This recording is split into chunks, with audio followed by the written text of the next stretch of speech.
Welcome back to Access to Future, a collaborative series between the Access Control Executive Brief and Acre Security. I'm your host, Odess.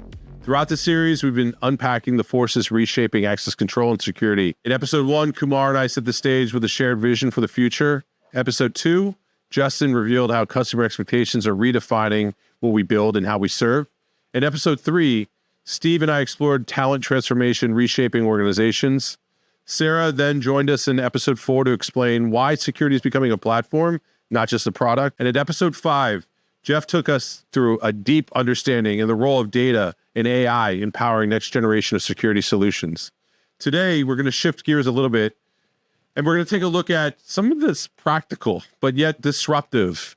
And it's the channel, discovery, and how we go to market. These aren't just sales tactics, they're bridges between innovation and adoption, how solutions get to market, how they're discovered by customers, and how partnerships are the backbone of scale, and how they are rapidly changing. I'm excited to have someone join me today who has been inside and out of this industry, and actually somebody who lives not too far from here, Paul DiPeso.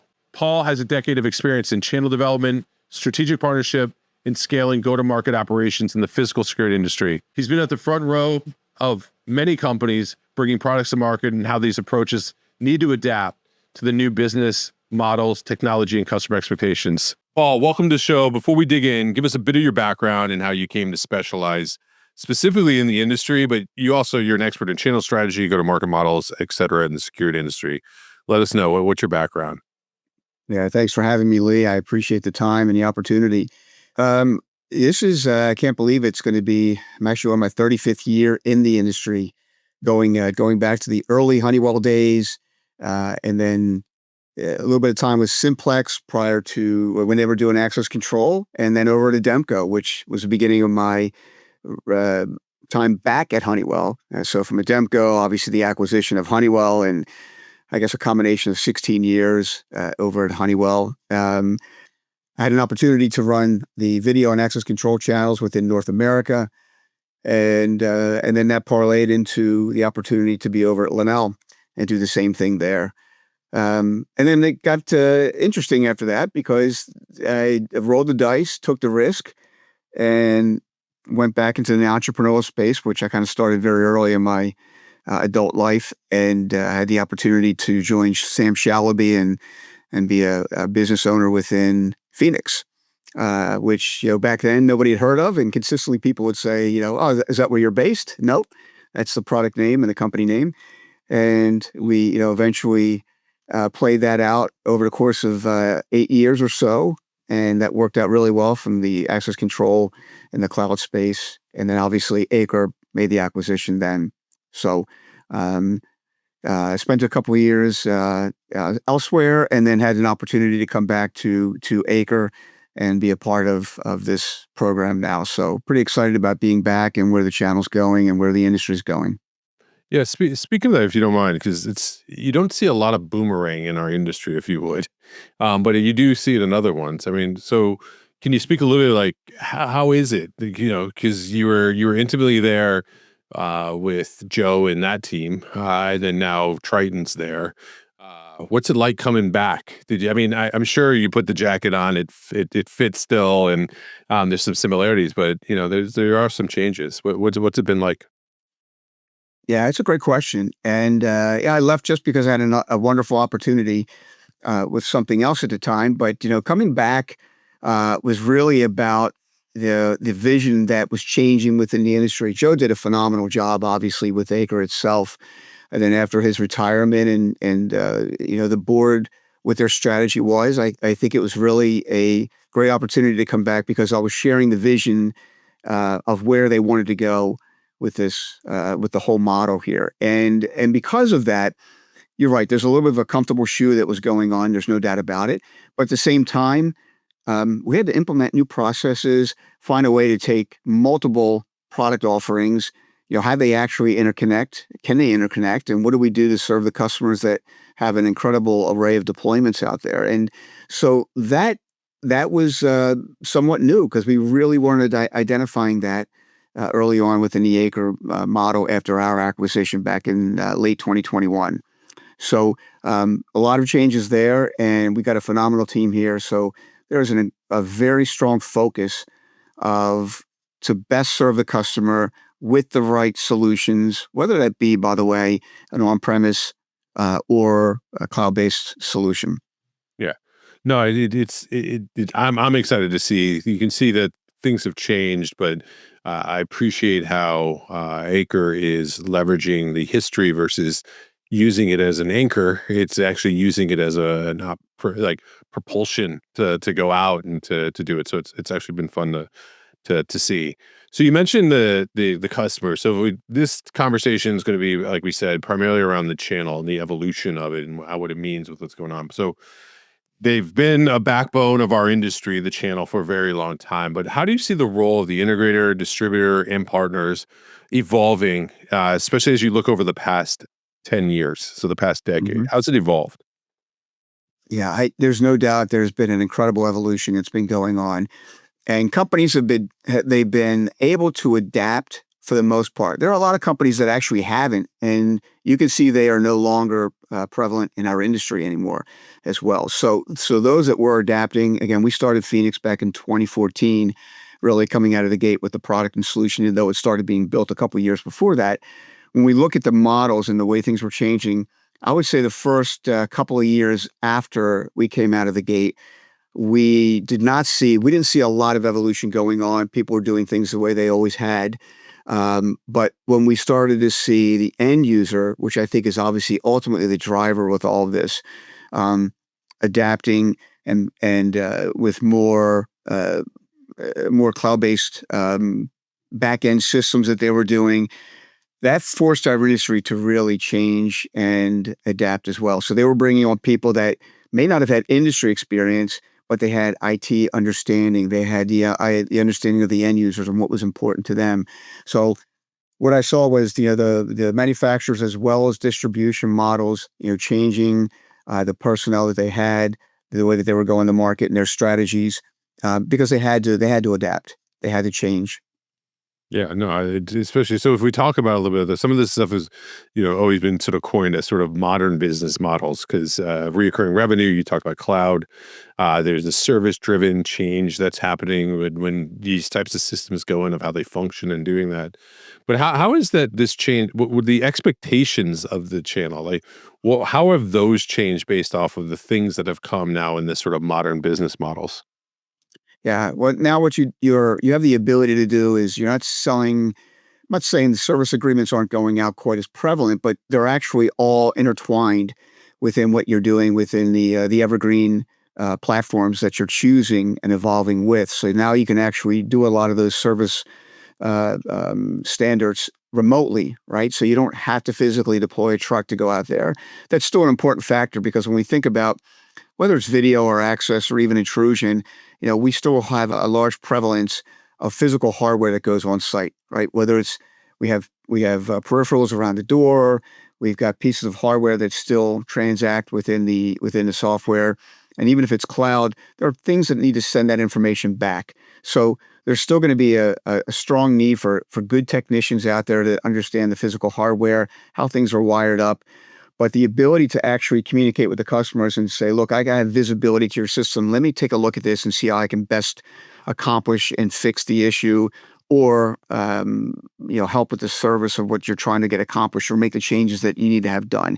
And that's where we saw a lot of this starting to happen. I found that it happened a lot more on the SMB level, believe it or not, early on. And meaning that the small business owner had to outsource their IT specialist because they weren't going to hire somebody dedicated to the staff. When I was a 15 or 20 man or 20 person operation, I'm going to outsource that to make sure that my infrastructure is secure. I'm able to take care of if I'm a retail, have retail presence, online retail presence. If I have the ability to, if I'm doing ERPs in the cloud, right? So I secure all those things that way. And then, so that became a little bit more comfortable for those organizations to be able to adapt to the cloud environment. And then we saw it started to evolve into the small, medium enterprise level um, as an integrator started to move into that space too, because they found that they were able to service their customers well that way. They could deploy, they could actually take care of service calls remotely over the weekend beyond 8 to 5. And then eventually what we saw is the enterprise channel taking off because more and more of those organizations realize the cost to do business with hardware sitting in IT closets was just overwhelming. The CapEx cost was just too much to consistently absorb every 3 to 5 years. So with all that happening, I found that products, solutions changed. The ability to take on some of those things that were done on site now being able to done remotely. I think all that's really been a benefit to our industry and as well, obviously, to the customer. Yeah, absolutely. And I think one of the areas that I don't think gets enough, and you mentioned a little bit about like retail online and that, but is this sort of the way people discover the products now and the change that they've had, because software is not only just eating the product technical side, it's also eating into the way that the people discover. They're on the digital world side of it, and it is morphing. I think the role of the integrator and the channel where they were the heavy means of how people found out about products. And if not, they also with it were like trade shows, catalogs, word of mouth type of stuff that went on. But today's buyers are, they're finding more solutions online. They're doing it through communities where there's these peer groups that are out and increasingly from outside the traditional channel. So when you think about it, how is this discovery process changing the role of the channel as you look at it as a business leader? Oh, you're 100% Lee. What we're seeing is that the end user is coming in, they're coming to the table much savvier than they ever were before in the past. And you're right. Way back, I say way back in the day, and whatever that means, whether it's 10 years or beyond or 15 years and beyond, but they were coming to the table to be educated. Tell us about your product, tell us about your solution, how is it going to benefit us? Now the end users are coming to the table with a CISO at the table, the CFO, the COO, and each one is coming with a different mindset and a different thought process of what they're trying to get accomplished. But they are all coming to the table prepared. They don't go into any of these meetings without the educational process that they've done. They've done a lot of due diligence. They understand the market. They understand the manufacturers. They get educated by their own peer channels, as you were mentioning earlier. And they're involved with groups and they're learning. They're calling up friends in the industry and they say, what are you using? Why are you using it? How does it work? Tell me who you had install it. Tell me what manufacturers you used and why. So they are, again, this is the manufacturers need to become much more understanding of the specific vertical market that the end user is in and what is important to them. And again, that world's changing on an everyday basis as well. Yeah. So, I mean, do you think a side effect of this is a rise in more direct engagement with end users by manufacturers? And if that's the case, what is the role of the channel? Will they stay at the central part of it? Is there teaming? Is it all the above? Like, how do you see the sort of compared to the legacy wise, where it was sort of all funneled through? What does this mean now? If you do believe there's going to be a rise in direct engagement?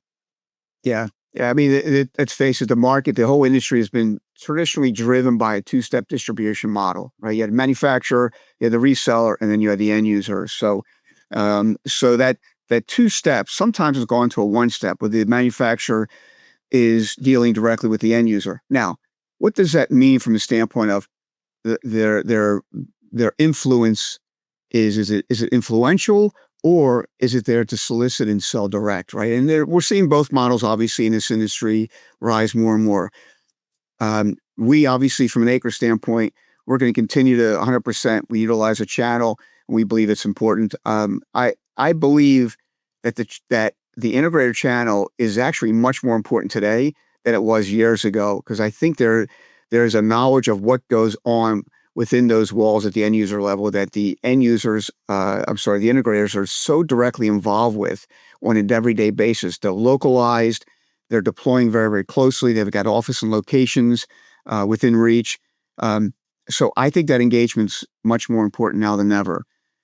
Do I Yeah. see direct influence? Sorry, do I see direct end user Selling going to continue? Probably. I'm not sure if that train can be stopped at this point. Um, and I think we need to somehow or another harness it properly if that's going to happen.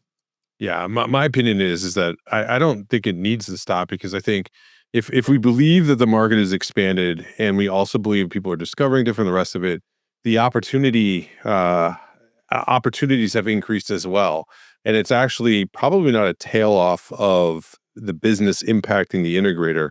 I actually think it opens up more opportunity for them to do that. It also refactors some of the role of which the integrator does, where they may not have to handle the top of funnel discovery side from a lot of the stuff, and they can focus on the okay. So you've got a baseline education. It could actually speed up the process, maybe a little bit of closing more projects because they're coming more educated, and they can sort of instead of being every crank of the screw, they can be it's already halfway down. They can take it down to the end and help. So I think, my opinion, I think it's all in all net positive the way that our industry will show up more on the mainstream side and use these tools that I think has a positive effect for everybody, in my opinion. So, all right. So if we take a look at shifting gears from sort of the discovery side to the go-to-market models as this transition happens, how are these market strategies in the security industry adapting to SaaS hybrid deployments and the platform shift that Sarah, in episode 4, she talked about that. It's a different type of sell. Like when you're selling a platform than when you're necessarily selling a vertical stack that happens here. So how do these go-to-market strategies change and how do you adapt to them when it's more SaaS hybrid, juxtaposed to how it used to be? Yeah. So yeah, your platform is obviously this sphere of influence initially, right? So that is that's the aggregator of all the peripherals that come into this. By the way, in peripherals, you're going to have devices, physical devices that go into this, but you're also going to have software solutions that are an adjunct to this. So each one of these play a different role, and they're all they're interconnected. And I think it's one of the really important phases that we're going through right now is how important is this single pane of glass? Is it just a conversation piece that's going on right now, or is it something that's really, really prevalent to the end user? And what we're finding more and more is they want to be able to sit in front of a screen or multiple screens and be able to impact everything that's going on within their facilities. And again, whether that's visitor management, whether it's video, access control intrusion, any of these pieces are all part of it, right? And obviously, we've got an AI piece that's we'll discuss as well because that's pretty prevalent and coming up fast and furious. And a lot of us, we're not quite sure what that means long term and how this is going to impact things. But I think those are the things we're trying to find. We're seeing more and more at the end user level is that they want to be able to aggregate these things into one. The years and the days of integration, while they're fundamental and they won't go away, but the ability to actually control the destiny of all these pieces and everything that's going to be happening at the end user level is more important now because the platforms are critical in the ability of scalability, in the ability to, can it be hybrid? Do I need to be hybrid? Where is my data being stored? How's it being stored? So it all starts at that core center of the platform. Yeah, no, and it's a different set of skill set to understand those things, and that it was how it's been for the past 30 years. But that I would say has been somewhat more predictable. It's becoming more unpredictable and just new. Also exciting. On that though, it does deliver some challenges and opportunities. So, what do you think some of the biggest challenges are for companies that face this sort of rethinking of the channel and your go-to-market strategy? And then on the flip side, if you want to talk about too, what are the opportunities? Because it does. It's net positive in my opinion, but when anything's new, it does bring challenges and it brings opportunities. So as somebody who's looking at rethinking the channel and the go-to-market strategy, what are some of the challenges and what are some of the opportunities? Well, I think one of the things you mentioned earlier is the whole idea about the sphere of influence with the end user, right? So I think it's critical that those interactions are happening on a consistent basis, right? Because their world changes and evolves throughout the course of the year. Whether it ebbs and flows based upon the quarter they're in, the cycle they're in. They make acquisitions all the time, so the M&A is actually changing the landscape for them very, very swiftly. So With that comes what gaps do they have? What needs to be addressed with their new business model? They may go from a 5,000 person organization to a 100,000 person organization, with a snap of a finger. And what that means is that they have, and what, by the way, where are the people located? Are they remote?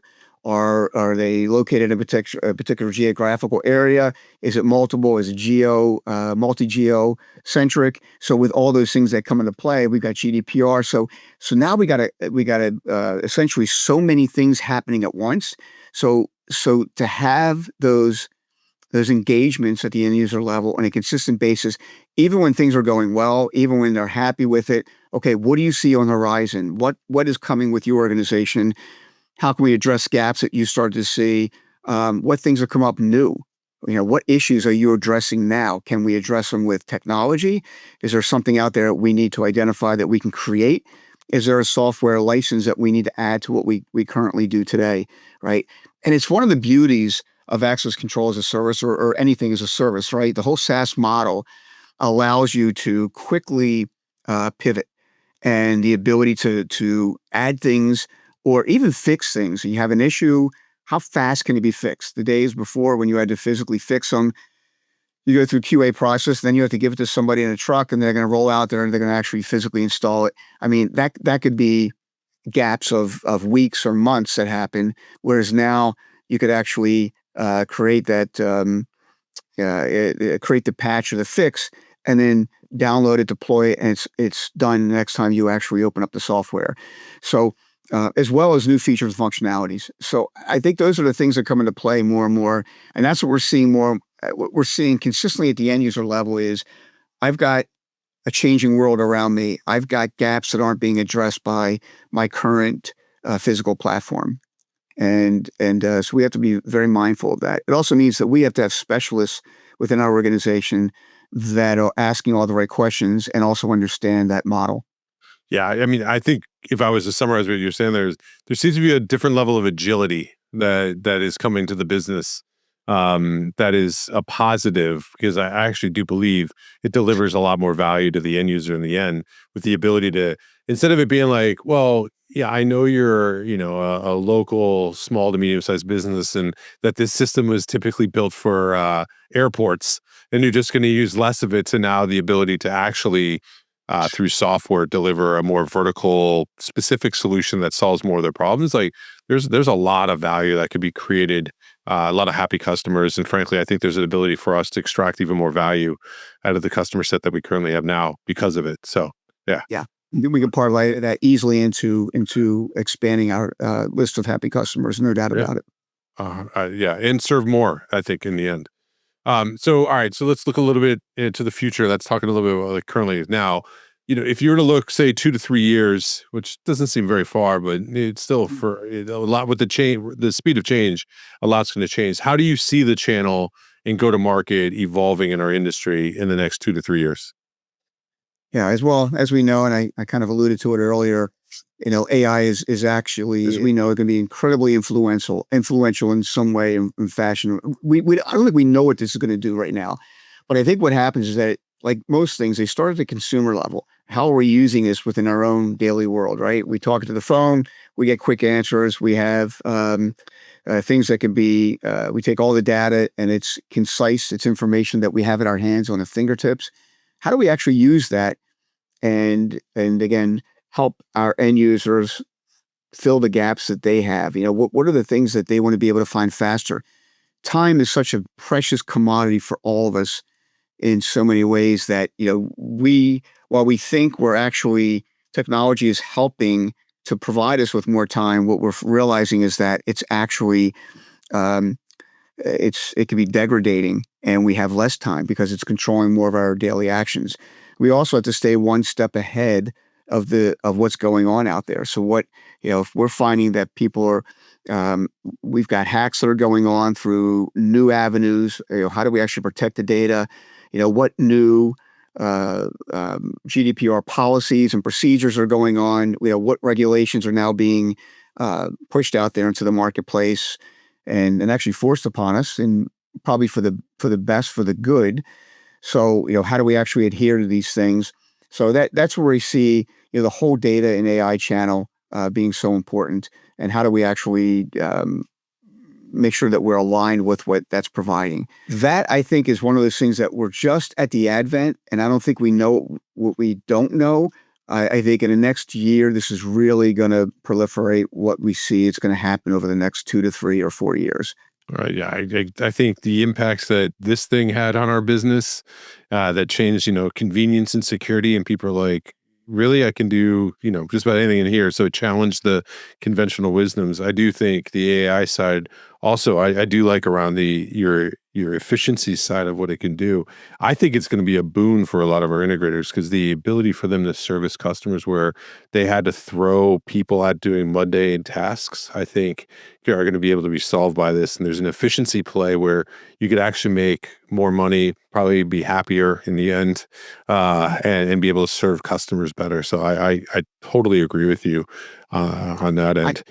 On that point, what a lot of people get concerned about is, is it going to do, are we going to see loss of jobs? Are we going to see, less people being needed because we're going to have this technology available to us?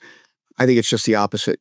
I think there'll be a prevalence of there'll be such a need for people that are educated in how to use this information.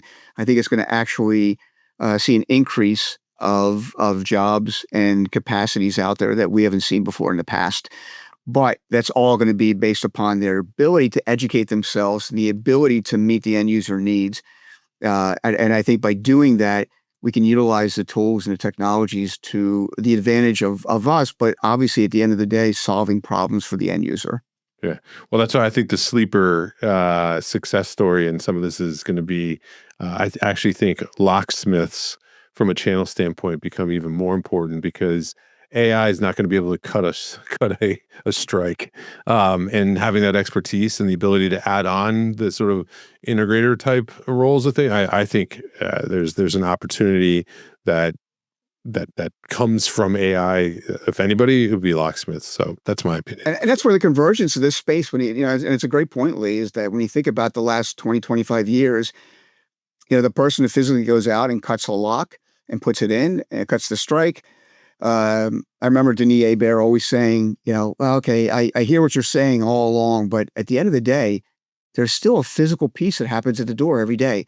Yep. And I don't think anybody's figured out how to avoid that yet. And, because we can't, there's a need for the specialists to continue to go. But so this convergence is happening on a consistent basis where we need specialists. I think the people out there that consistently want to be kind of wide in their knowledge base and enough just to be able to touch things on a lightweight perspective, I think that's going to change. I think you need to really dive deeper and to be able to be still relevant.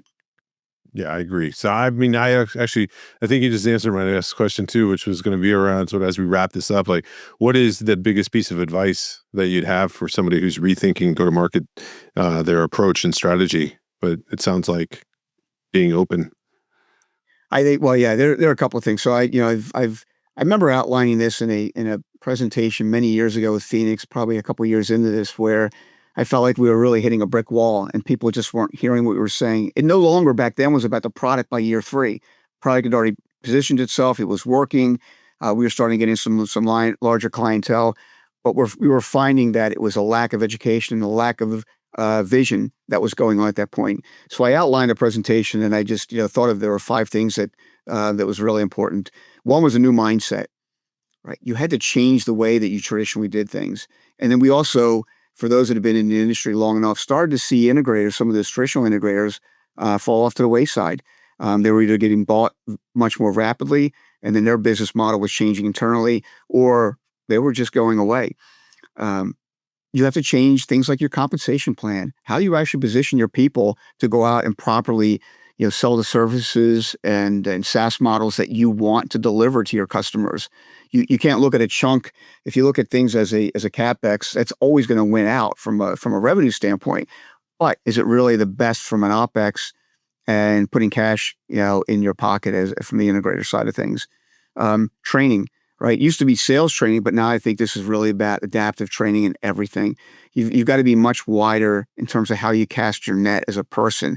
And And I tell my sales organizations that if you're not getting up in the morning and thinking about what am I going to learn today to be much more relevant to my customer and help them be, to address their needs, then I'm not helping myself or them.